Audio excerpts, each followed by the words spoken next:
যে এখান থেকে বিমানটা এসে প্রচন্ড গতিতে ক্যাম্পাসের ভিতরে ঢুকে যাওয়ার পর প্রথম বিস্ফোরণ হয়। প্রথম বিস্ফোরণের শকওয়েভে আমরা সবাই ছিটকে পড়ি। ছিটকে পড়ার পর কানে মানে একটা নর্মাল টায়ার ব্লাস্ট হলে তো কানের পর্দা স্তব্ধ হয়ে যায়।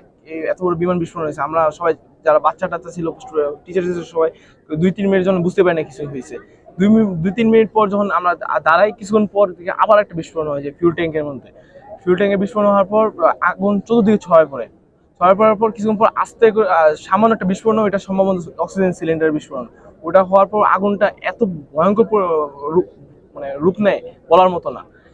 আগুনের টেম্পারেচারে ধারে কাছে যাওয়া যেতেছিল না, ওখানে যে কি হচ্ছিল ওইটাও দেখা যাচ্ছিল না, ধোয়া আগুনের টেম্পারেচার। কিছু 10 মিনিটের মাথায় ফায়ার সার্ভিস কর্মীরা এসে আগুন যে আমাদের যে ঢুকার জন্য যে এন্ট্রি পয়েন্ট, দুজন এন্ট্রি পয়েন্ট তৈরি করার জন্য কাজ করতেছিল, আর বাকিরা পাইপ এনে আগুন এন্ট্রি পয়েন্টের গুলো আগুনগুলো নিয়ন্ত্রণে নেওয়ার চেষ্টা করতেছিল।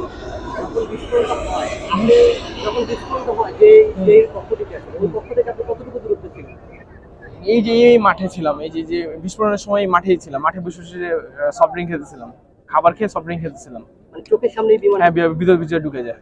তারপর কি আপনি দৌড়ে গেছিলেন এখানে? ভিতরে প্রথম প্রথম 7 মিনিট কিছু করার মতো অবস্থা ছিল না। কানের পর্দা, চোখ টোক পুরো একদম অবশ্যই গেছিল, ব্রেন কাজ করতেছিল না একদম। 7 মিনিট পরে পরে ফায়ার সার্ভিস এসে যখন আগুন নিয়ন্ত্রণ নেওয়ার চেষ্টা করে, নিয়ন্ত্রণ করার পর আমাদের সংখ্যা কম ছিল, আমাদের মাইস্টুডেন্ট যে স্টুডেন্ট ছিল ওদের বডিতে মধ্যে পুরো বডি ভিজিয়ে দিয়ে আমাদের ভিতর ঢোকার জন্য প্রস্তুত করে আমরা ওনারা আগুন নিভাচ্ছিল আর দরজার মধ্যে পানি ঢালতেছিল, আমরা দরজা ভেঙে ভেঙে ঢুকতেছিলাম। ঢুকে একটা বাচ্চাও কাঁদতেছিল না, সব শকের মধ্যে ছিল। মানে আমরা বাইরে ছিলাম, বাইরে থেকে শকে 7 মিনিট যাবত স্তব্ধ ছিলাম। ওরা ভিতরে বিস্ফোরণ হয়েছে, ওরা তো একদম সেন্সলেস অবস্থায়। একজন শিক্ষার্থী পড়তেছিল, ও একটা দিকে তাকিয়ে পড়তেছিল, ওর কোনো ইমোশন নাই, মানে একদম হতবিম্ব হয়ে গেছে। ছোট যে ভাই বোনদের যারা বিশেষ করে ক্লাস 4 এর উপরে যে এটা তাদেরকে আপনি মানে কাউকে কি অবস্থা দেখছেন? যখন বিস্ফোরণ হয়, বাহিরে দুলনার মধ্যে দুজন মেয়ে শিক্ষার্থী ক্লাস 1 থেকে 2 হবে সম্ভবত, একদম বাচ্চা, ওদের পুরো বডি ব্লাস্ট হয়ে যায়। মানে একদম পুরো বডি যে ছিল, একজনের মাথা আলাদা হয়ে যায়, আরেকজনের পুরো অর্ধেক বডি নেই, ওদের বডিগুলো একটা সাইডে কোণের মধ্যে পড়েছিল। আর এন্ট্রি পয়েন্টের ভিতরে 7 থেকে 8টা বডি পড়েছিল। এন্ট্রি পয়েন্টের ভিতরে তো সব বুঝতেছেন, মানে ভিতরে কি ক্লাস সব রুম দেখতে পারেন না? ভিতরে যে রুমটায় মূল বাস্ট হয়েছে ওই রুমটা দেখতে পারেন না? আমি ভিতরে যখন ফায়ার সার্ভিস ভিতরে ঢুকি, সবাই তখন পড়তেছিল। ফায়ার সার্ভিস কর্মীরা যারা মারা গেছে ওদেরকে উদ্ধার করার থেকে বেশি যারা বেঁচে ছিল ওদেরকে বের করার চেষ্টা করেছে, কারণ তারা অলরেডি ডেড।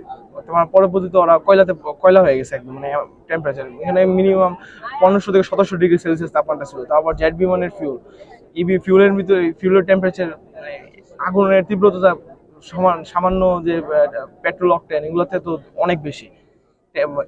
টেম্পারেচার এত বেশি ছিল যে আমরা ধারের কাছে যাব, যে ধারের কাছে গেলেই আমাদের বডির চুল, কারো চুল পুড়ে গেছে, হয়েছে, যারা চুলের মধ্যে পানি না নিয়ে ঢুকছে।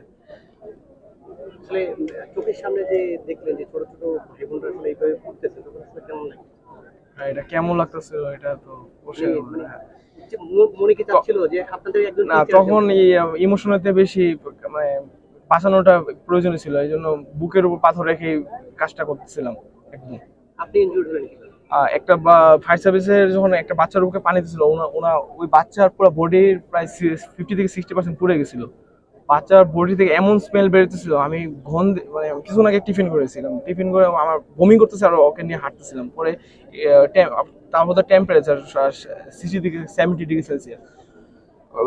দেওয়ালের মধ্যে যা হাতটাতে একটু লেগেছিল, হাতের চামড়া লেগে গেছে একদম।